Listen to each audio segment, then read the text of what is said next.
Rain hammered against the broken roof of the old motel as Ethan carried his sleepy 8-year-old son Noah inside.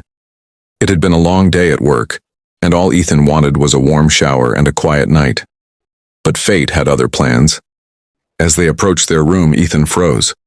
A small figure sat on the ground beside his door, shivering, soaked, hugging a thin backpack to her chest. She couldn't be older than 9.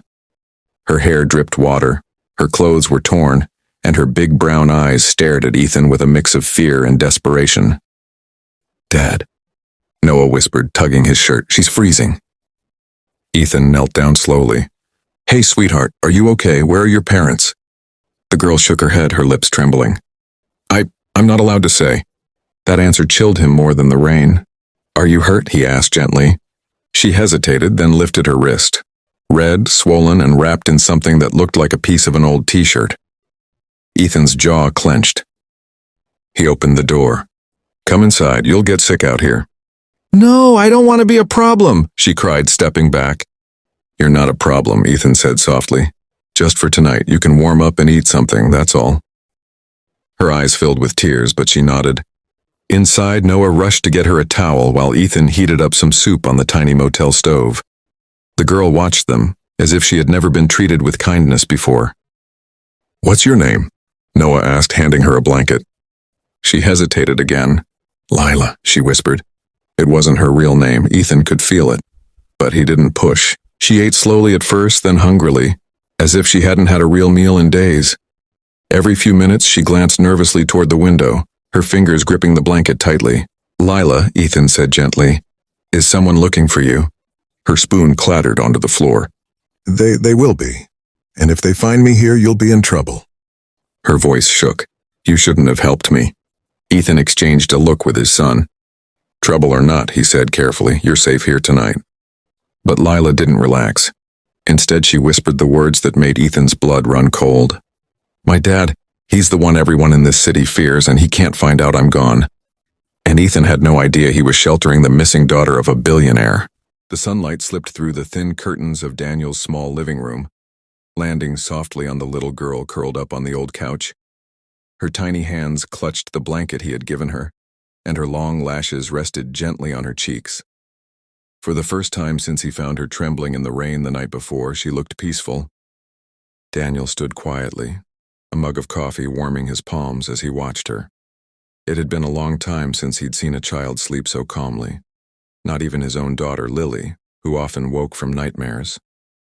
Just then, Lily tiptoed out of her bedroom, her hair in messy little waves. "Daddy," she whispered, "is the girl still here?" Daniel nodded. "She's sleeping. Let her rest." Lily crept closer, studying the girl with cautious curiosity. "What's her name again?" "Emma," Daniel replied. "Does she have a dad?" Lily asked. Daniel sighed. "I don't know, sweetheart, she didn't say." At that moment, Emma stirred. Her eyes fluttered open, confusion flickering across her face as she realized where she was. She sat up quickly, looking around as if afraid she'd be punished for falling asleep in a stranger's home. Hey, Daniel said gently. "You're safe, we just let you rest." Emma blinked, her throat tightening. "I'm sorry. I didn't mean to be trouble." "You're not trouble," Lily said sweetly, stepping closer with a shy smile. "Do you want breakfast?" Emma hesitated. "May I, really?" Daniel nodded. "Of course, you're our guest." When he placed a plate of scrambled eggs and toast in front of her, Emma stared at it like she hadn't seen a real meal in days. She picked up the fork slowly, almost reverently, before taking a small bite. Tears burned unexpectedly in Daniel's eyes. No child should look grateful just to eat breakfast.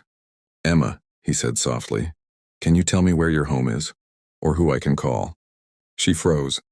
Her hands tightened around the fork. Her eyes filled, fear, sadness, something deeper. I can't go back," she whispered. Daniel exchanged a worried glance with Lily. "Why not?" he asked carefully. Emma took a shaky breath, then opened her small hand. A silver locket lay in her palm, engraved with a crest Daniel had only seen in newspapers. It belonged to one of the richest men in the city. Emma lifted her eyes. "He's my father, and he doesn't even know I escaped." Daniel didn't sleep at all that night. He sat near the living room doorway, glancing at the small girl curled up on his couch. Ava slept peacefully, clutching the stuffed bear he'd given her. Her tiny frame looked even smaller, wrapped in his son's old blanket. Every few minutes, Daniel checked on her, making sure she was comfortable, warm, and breathing steadily. Something wasn't right. No child ended up alone on the streets unless something terrible had happened. At dawn, he brewed tea and quietly prepared breakfast. He didn't want to scare Ava, but he needed answers. When she finally woke up, rubbing her sleepy eyes, she whispered, "Is it morning already? I've never slept this comfortable." Daniel smiled gently. "You're safe here. But, sweetheart, I need to know what happened to you." Ava hesitated. Her fingers tightened around the stuffed bear. Her voice barely rose above a whisper. "I wasn't supposed to leave the house, but I wanted to find Mom." Daniel froze. "Your mother? Where is she?" Ava swallowed hard, eyes filling with tears. "They took her." The room felt colder. "Who took her?" he asked, kneeling beside her. Ava shook her head. "Mom argued with one of Daddy's guards. Then she disappeared. Daddy said she left us. But I know he's lying." Daniel suddenly understood. This wasn't just a lost child. This was a rich man's daughter caught in a dangerous secret. Before he could ask more, someone banged on the door, loud, aggressive, urgent. Ava's face drained of color. "They found me," she whispered. Daniel carefully pulled her behind him. "Stay quiet. Don't open your mouth unless I say so." He opened the door a crack and saw two men in black suits, sunglasses despite the cloudy morning. They stood stiffly, hands behind their backs like trained bodyguards. One of them spoke sharply. "We're looking for a little girl. She ran away last night." Daniel felt Ava trembling against his leg. He forced himself to stay calm. "What girl?" The man smirked. "Her father is willing to pay handsomely for her return. She belongs to him." Daniel clenched his jaw. "Belongs? No child belonged to anyone." Then the second guard added, "But if someone is hiding her, that will be a problem." Daniel's heart pounded. For the first time, he realized saving Ava might cost him everything,